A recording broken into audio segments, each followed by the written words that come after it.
And we are live. Welcome to a regularly scheduled Business and Economic Development Committee meeting. I'm Councilor Davitt, stepping in for Councilor Sprague, who's on Zoom this evening. Around the table, we've got Councilor Sheriff Fournier, Councilor Yakabaga, Councilor Pelletier, Councilor Schaefer, Councilor Hawes, and it's been how long? That's okay. I messed up your title. And Creep. Yeah. Who fixes and makes the city better. And we're starting with the commercial kitchen update. Yes, I wanted to introduce our consultant on this project, Carolyn Paris. Carolyn has done extensive work in the food industry, and we asked her to do some work for us to come up with a programming management draft plan for the Central Kitchen project. So, Carolyn, I'll let you take it away. Oh.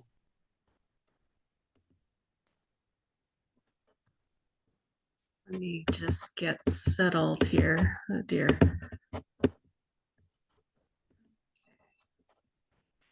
It's there.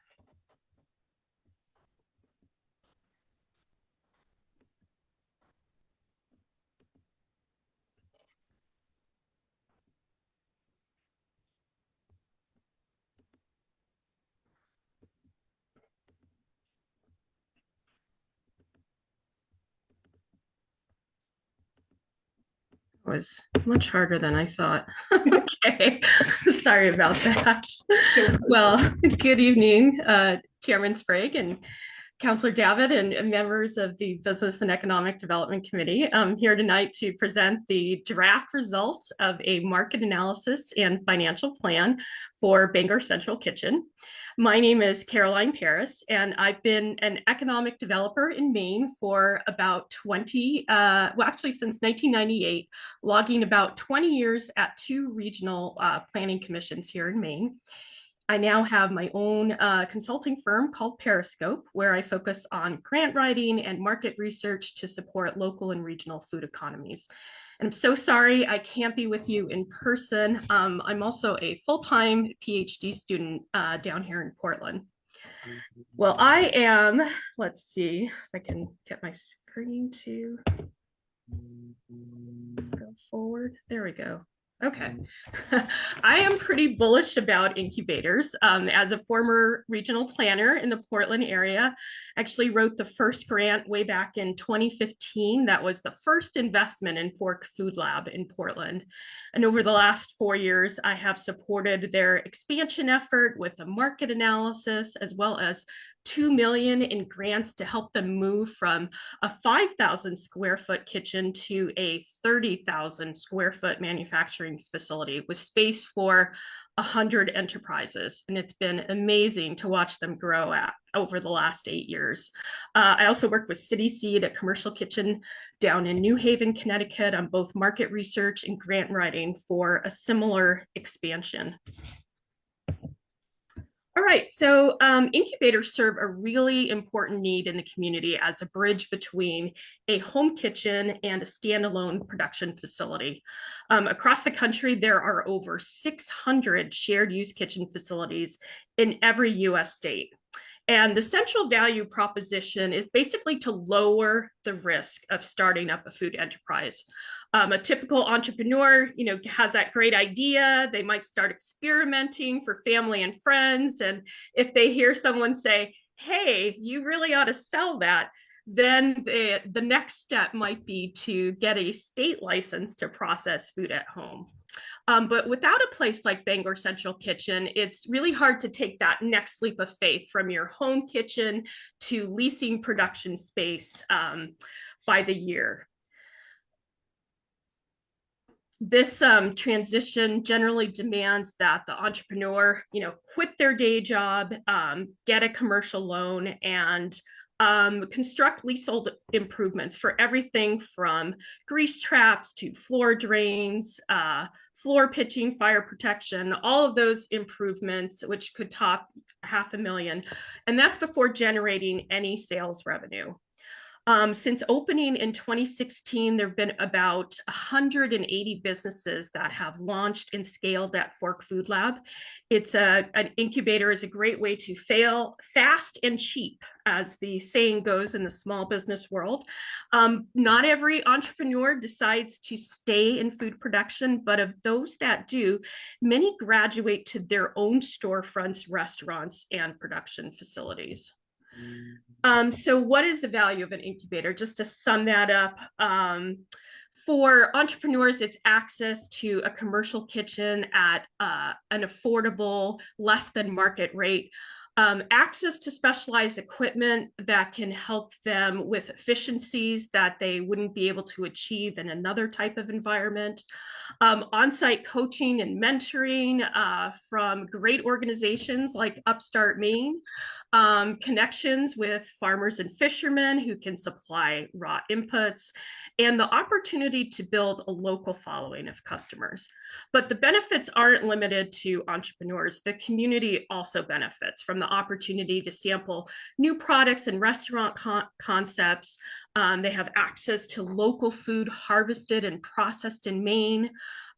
We heard from the survey that many want to participate in cooking classes where you would have the opportunity to meet the makers. And down here, the food incubator has just been a tremendous pathway for economic mobility for both women and persons of color who form the majority of the membership at Fork Food Lab. And that really helps to diversify the region's economy. So who would use such a facility? Well, to find out, we conducted a survey of over 900 food trucks, home food producers, and caterers within a 90-minute radius of Bangor. We also distributed the survey to 65 different organizations that might work with food companies, including small business counselors, trade associations, culinary arts programs. We heard from 90 people, and about 40 of those were potential users, with 2/3 of those potential users expressing interest or a lot of interest in using the facility. And you can see the breakdown here. Let's see, I don't know if I can move this, but essentially dominated by those who would produce shelf-stable products, as well as food trucks and food carts, chefs, farmers and fishermen, restaurants who might not have the space to produce a signature product in their own kitchen.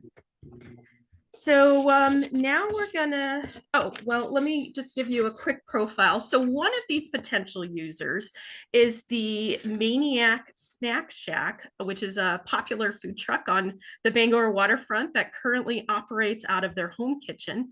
And when I talked to them, they said access to a production space like Bangor Central Kitchen would give them more floor space, a way to eliminate their gray water, but most importantly, the prospect of year-round production, which they don't do now. So in terms of competitors in the market, well, we talked about home kitchens, but there are other potential users, including those working in the food industry, but for someone else.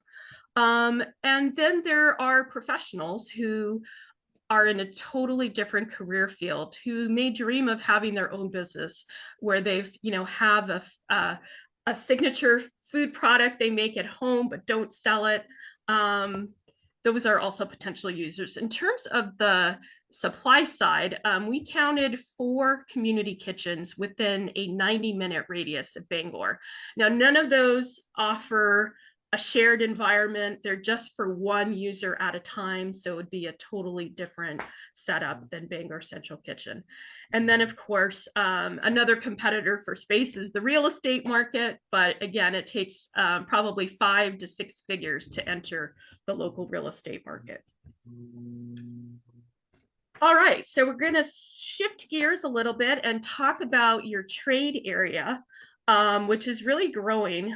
First of all, the food industry in Bangor has grown 7% over the last 10 years compared to 2% for all industries, which is really remarkable given the pandemic. On a per capita basis, your own restaurant scene attracts 2.5 times the sales that would be expected for a city of your size. Within a 20-minute radius, you've got 70,000 consumers from 15 communities who are significantly younger and better educated than the rest of the county or the state. And in terms of market segmentation, about 1/3 of the trade area demonstrates a preference for local food. So that's the good news. You have a robust market of potential users, and you have a growing market of potential consumers. So now we're going to turn our attention to costs. Most of the bidders for the design and engineering of Bangor Central Kitchen pegged the renovation costs at about $3.5 million, which amounts to about $200 per square foot. And this is actually the same dollar value as the recent Fork Food Lab renovation. But in their case, they were dealing with a more modern building from the 1970s that had a brand new roof. So your cost per square foot could be higher depending on whether you have to rip out the floors and the walls for upgraded utilities. So without grant money beyond the 1 million congressional earmark, you might have to borrow funds to amortize the total renovation cost into your operations. But I have identified 7 state and federal grants that could really substantially bring your costs down.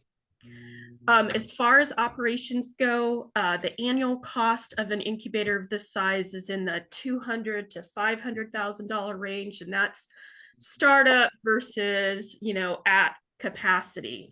The primary fixed costs are personnel and the debt service on a loan, unless you can get grant funding for most of it. In terms of variable costs, the most volatile that are going to increase as occupancy increases includes kitchen maintenance, kitchen supplies, and utilities, all of which could range between $2,000 and $5,000 a month, depending on the stage of build out. So based on my estimates, I think the facility could generate, it's likely to lose money in years 1 and 2, break even in year 3, and generate a profit in years 4 and 5.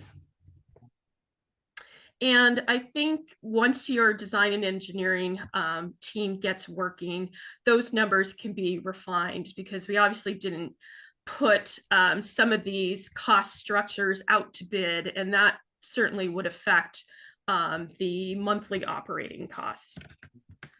And in terms of impact, I pegged the impact at about 65 direct jobs and 4 million in sales, and that's at full potential occupancy, probably in year 5. And when you add multipliers to those numbers, it could add up to 100 jobs and over 7 million in economic impact, considering B2B spending and the consumer spending from income earned by the workers at the facility. So that's it for the sort of the overview. I really appreciate the opportunity to develop a plan to help bring this building to life, along with the hopes and dreams of potential users that I haven't met yet. In the last 3 years, I've interviewed 50 entrepreneurs at Fork Food Lab, and hearing their stories of how they got started has really inspired me to continue this work and work on facilities like this that really make those hopes and dreams possible. So I'm happy to answer any questions. Thank you. That was a great presentation, and it's just the packet, like seeing this all laid out is just very exciting, I think, for many of the counselors. It's been a long time coming, and I appreciate all the work. Are there questions or comments? Councilor Schaefer? I guess what's the funding that we got from 1.5. 1.5? Mhm. And she mentioned grants, and I assume that you were in Well, contact yeah, we'll about be, those yeah. grants, or will be. We will be, yep. No, this was a great presentation. I feel like sometimes consultants come and just read us everything that they have emailed us, and it was really nice to not just have the high points. So thank you for that. Anything else from folks? Counselor Sprague? Hi, Carolyn. Thank you very much for the presentation. I think this is all improved information on what we've had in the past. So this is very helpful and the kind of information we had to have. I do have a couple of comments or questions, I guess, Sure. here. All the information is very helpful, but I didn't find anywhere in what you had said about what the operating model was that was recommended. I mean, who's going to run this? Is the city going to run it? Is it going to renovate the building and get put it out to bid and find somebody who wants to operate it? What's the proposed operating model that you would suggest for this? Yes, I did not propose an operating model. There are certainly, I would guess that it would be some sort of publicly owned facility that would operate as an enterprise fund, meaning, it's got to balance out at the end of each year. I wouldn't recommend it starting off as a for-profit enterprise, although Fork Food Lab did start off that way. What happened is it became ineligible for most grants for construction and renovation. There was, when you're a private for-profit enterprise, the universe of grants just shrinks ever so much. And I think as long as it's a publicly owned facility, you have a really good opportunity to get an EDA grant worth maybe 1.5 million and a local food promotion program grant from USDA in the 750 range. I think those two one would take care of renovation and the other one could basically pay for staffing and equipment. Of the latter grant, I've written 10 and gotten 7.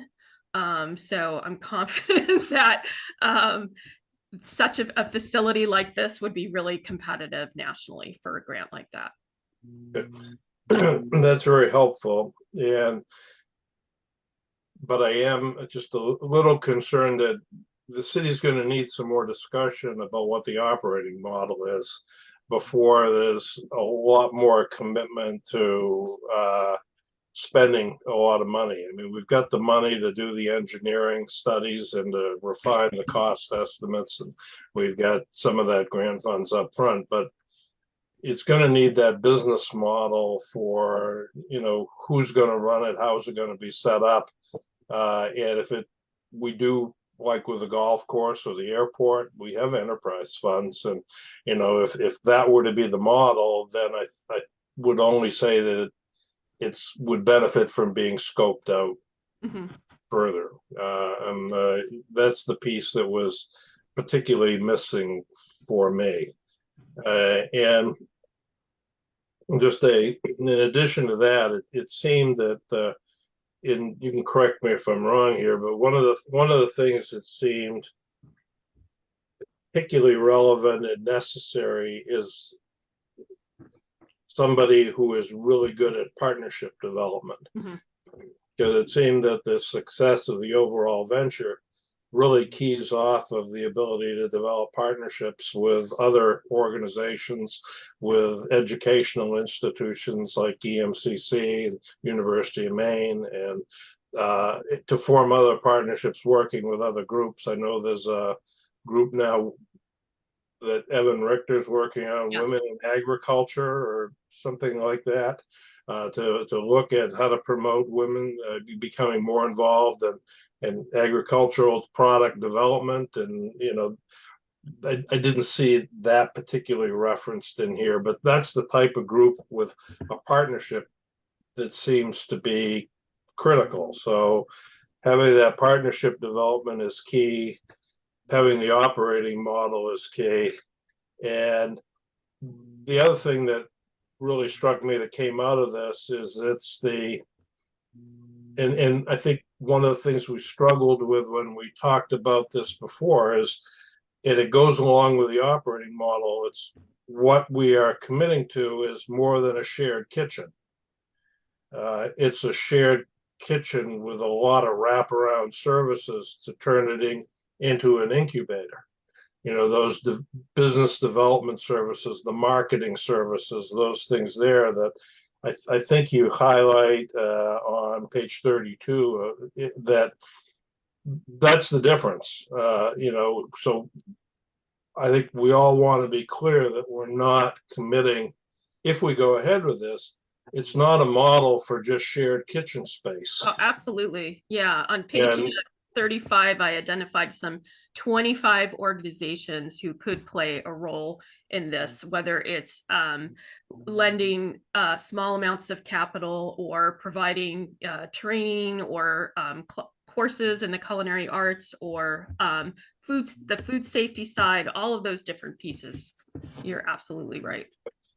And we have an innovation hub, with our current incubator, although that's a segment with Banair that needs further development. But the other piece I think that is potentially ought to be looked at a little bit is what is the relationship between this venture to our other incubator?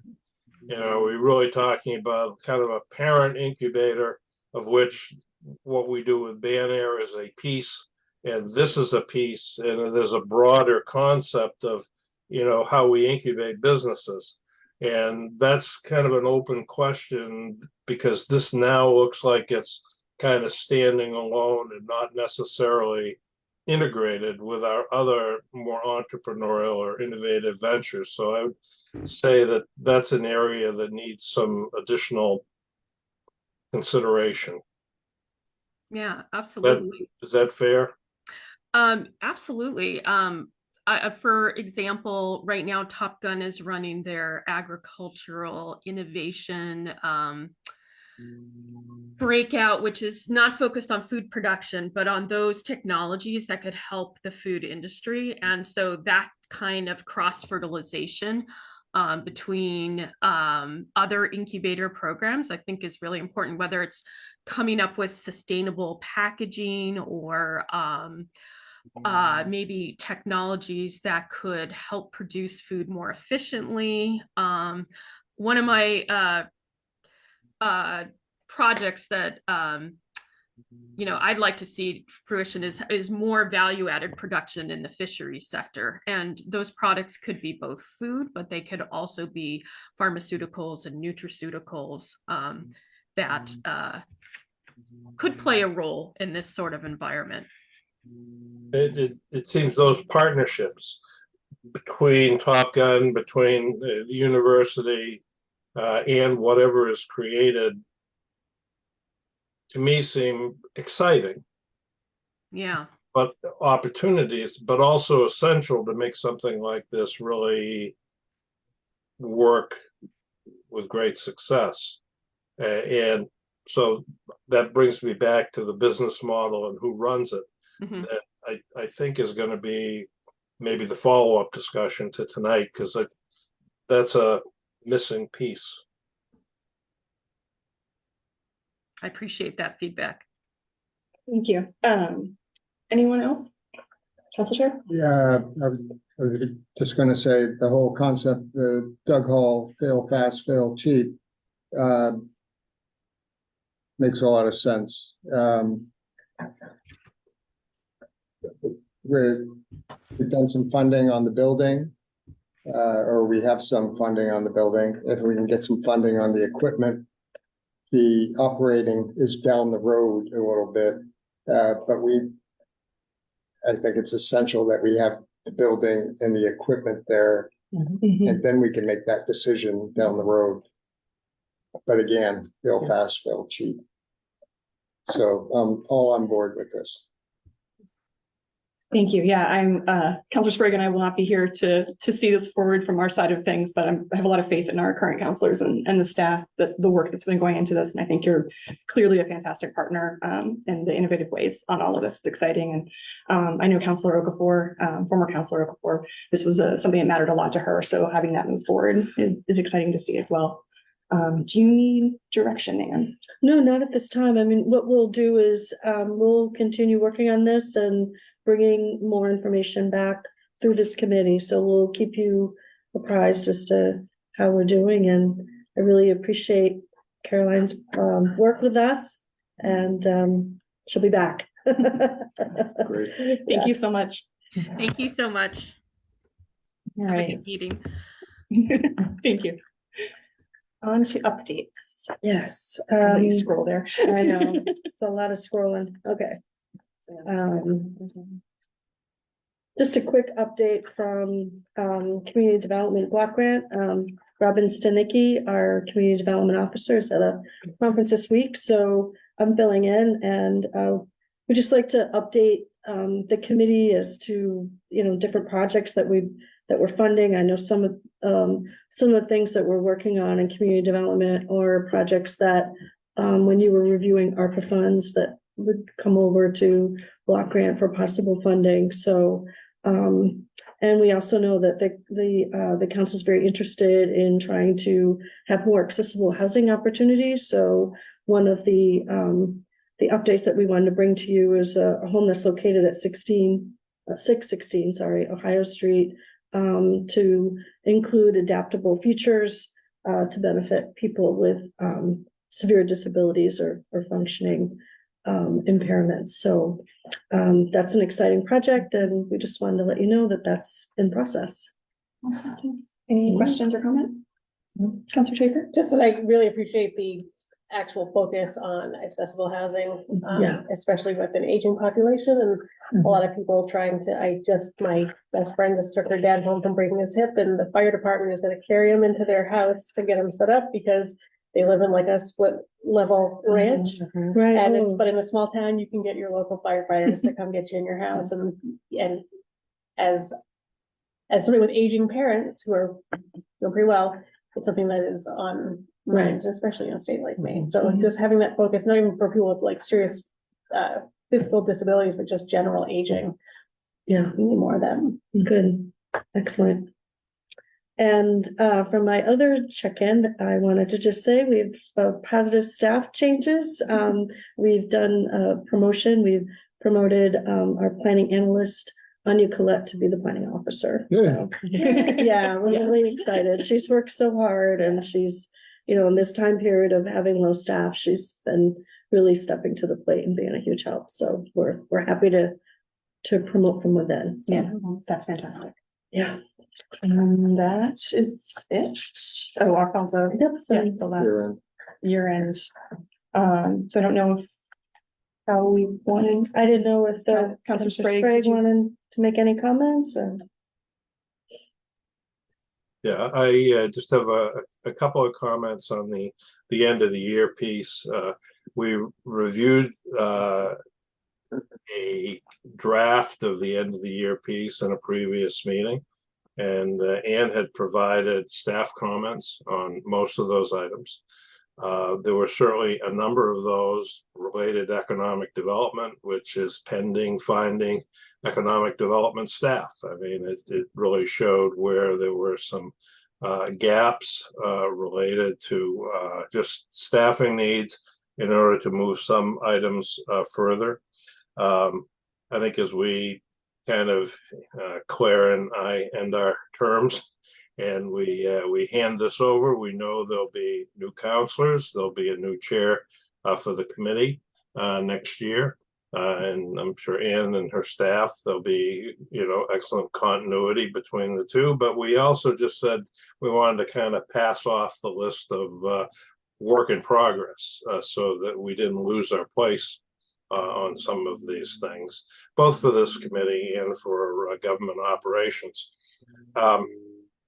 I would only have just a couple of comments, and because I think it will be really important for staff to take a fresh look at this with the new account committee members, and maybe can use this list as part of the orientation for the new committee, just to make sure everybody's kind of starting out in the same place. I have a couple of comments, but I also wanted to see if any of the other committee members tonight had other comments on this work in progress or that we're going to pass on, and had seen anything that needed to be added or corrected so that we all have a voice in this. Um, I'll just mention a couple of things that I think need a little bit different emphasis than what is here so far. The first one is on the first item under housing, where it says a plan for completing the 12 to 18 month housing plan. We do have a draft of a 12 to 18 month plan for looking at housing so that the council and the committee could say, yes, this is what we're going to do for the next 12 to 14 months. And had took at that, put it in an Excel spreadsheet. It indicated the status of some of those things. But that plan, that 12 to 14 month plan, really hadn't been formally adopted by the committee or by the council. And I think that that's a remaining step. And if that's something the committee can do and the council can do, maybe that can get on the cycle so that by January 1st, we have that 12 to 18 month plan. And that would cover the last 6 months of this fiscal year and lead into the next fiscal year and could be used for the budget process. So I think that formality of saying, yes, we do have a draft plan, or yes, we do have a plan, no longer a draft, but a 12 to 18 month plan is something that needs some particular focus here. So that's the first piece. The second one is acquiring additional staff capacity. I know Ann's restructuring her department and just told us about Anya, and we've got Robin, but I know there are other changes in the department. But the council had indicated in the spring of 22 that it wished to go ahead and add additional capacity to look at housing issues because they were so important. We've talked about adding a housing specialist and investing and having greater depth. That was included in the fiscal year 23 budget and then carried over to the fiscal year 24 budget. So there are resources there to add additional capacity to work on housing issues to go along with the housing plan. So someone, and as indicated here, it's difficult to identify the true gaps in need. And I think the true gaps in need is to have somebody additional capacity to manage the housing plan, the 12 to 14 month housing plan that is referenced in the first item. I think as we have talked about this as a committee and as a council, I believe we've been pretty consistent in saying we thought we needed greater staff depth here. And I think that's the gap in the needs. So I have one other piece, but maybe I'd stop there and ask for any questions or comments. I just have one update. The housing officer position has been posted. So, Okay. Anyone around the table? I would just say I'm sure that Anne would not argue with you the slightest on the need to deepen our staff. I don't think that's the issue at all. I think we've all been trying to be real sensitive to the needs of all departments, whether we have staff needs. And I think one other thing that I would at least clarify here is we did have a discussion of the rental registry status. And I think it's important to add to this to-do list the differentiation between getting started with the rental registry and making sure that's on track and being implemented while we continue to focus on how we are going to deal with the inspection and licensing piece. And I think in one of our previous meetings, we talked about having pilot programs to look at inspection and licensing that would be property owner friendly and being able to pilot that, and that would take some time, but that we wanted to move ahead with whatever haste we could to put the registry in place. So I think the outstanding issues list should perhaps differentiate between those two things and make it clear what we've committed to do and the piece that remains that is going to take a longer period of time. That maybe Claire, I'd ask you if you had comments on that, because I think you've been right on top of this issue a lot as we've gone through these discussions.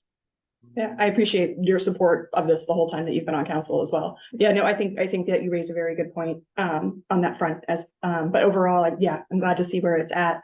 And I have faith that it's not going to get dropped off. I do appreciate this as a bridge between incoming council. I think it's hopefully will be useful for everyone, but just a basic top thing so people can start to figure out what questions they want to ask and where to go from here. And again, I know Ann can probably update some of these dates from when she did this before, because now it's almost a month old. But I think as it's handed off to the next council and to the next committee, and if you make the staff updates to this, then I think it can be a useful tool for ongoing discussions of the committee and perhaps periodic updates as we go through these things. One of the other items that I know came up in the government ops committee meeting and has yet to be resolved is what we do about various committee minutes.